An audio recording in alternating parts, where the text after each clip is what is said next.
Okay, so let's have a look at the symbol, like just the symbol of Om. And again, when you're practicing the sound, if you have the symbol like in your mind, you're really bringing a lot of conscious thought to this whole process. So I've done my best just to scribble down an Om just for the sake of describing this.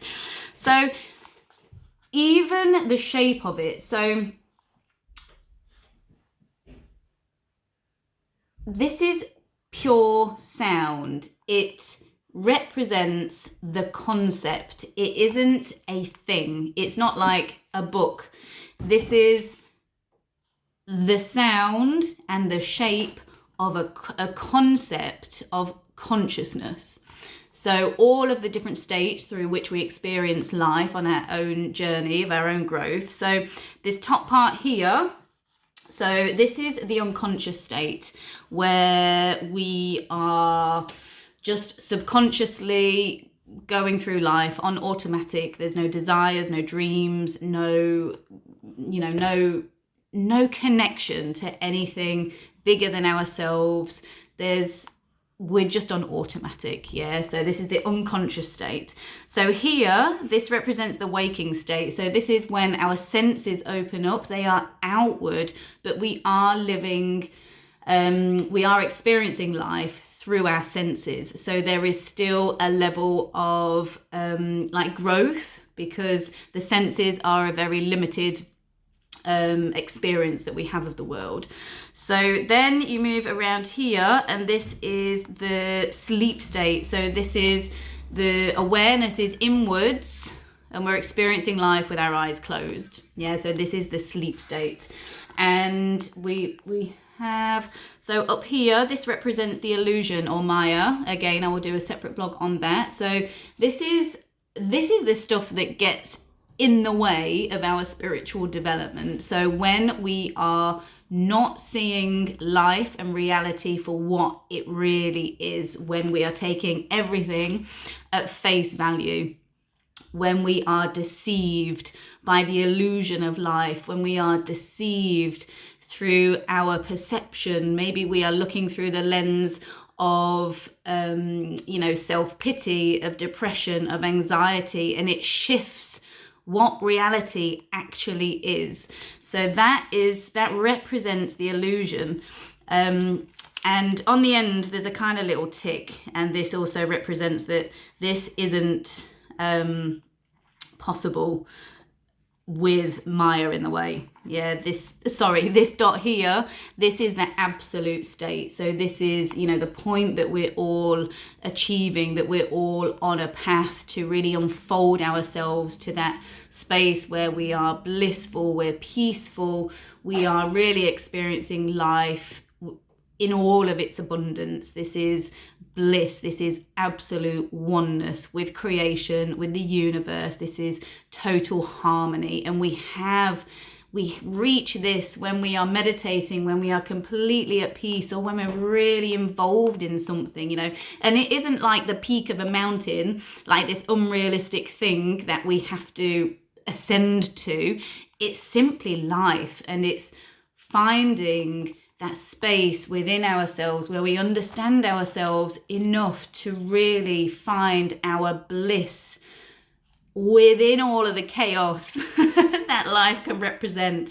We can find our bliss. We have broken through the illusions of Maya. We are living our life with our eyes open. We are living life not through our senses, but through our energy, through our heart space, through our soul connections to the work, to the conscious web that connects everybody. And therefore we are unchained. We are living consciously. We are no longer bound by, whatever it is, that is keeping us living on automatic pilot. So, crikey, just the symbol alone, there's so much depth. There's like a whole program within that, isn't there? But this really represents consciousness. It represents the meaning of life. It represents breath. It represents God. It represents the universe. It represents everything that you are.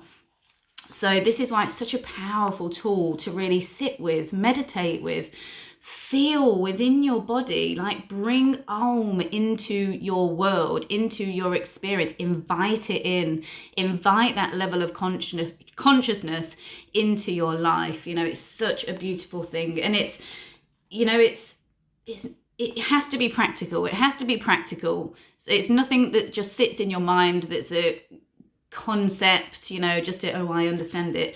It has to be something that's practical to you. And, you know, if you do break down all these different states of consciousness and you really relate them to your own life and maybe where you are, where you're struggling, when we've had breakthroughs, when we find that moment of bliss, you know, how does that look in your life? You know, it's a brilliant tool for self-analysis as well.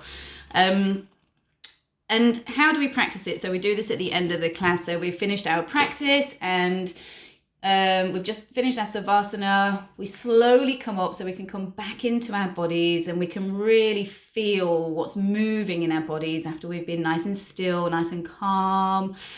We'll take a nice big breath in. Now just to practice the sound, we're not going Om. It's not Om. Yeah, there are 3 sounds, 3 simple sounds of creation. Aum,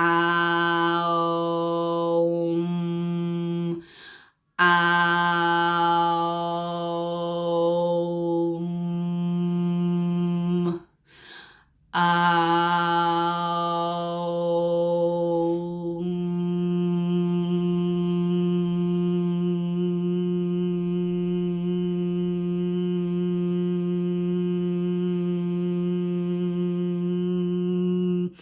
and go as long as you can because it's that resonance. Really try to disconnect from any self-judgment at that moment. Again, it gives us an opportunity to see how we are judging ourselves. If you're sat there going, oh my God, I feel really stupid. Oh my God, what are they going to think of me? Oh my God, I'd never do this if I was like out in the park or something.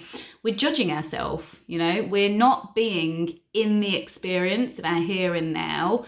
We are outside of our experience. So again, just that is so interesting when you do something that's slightly new,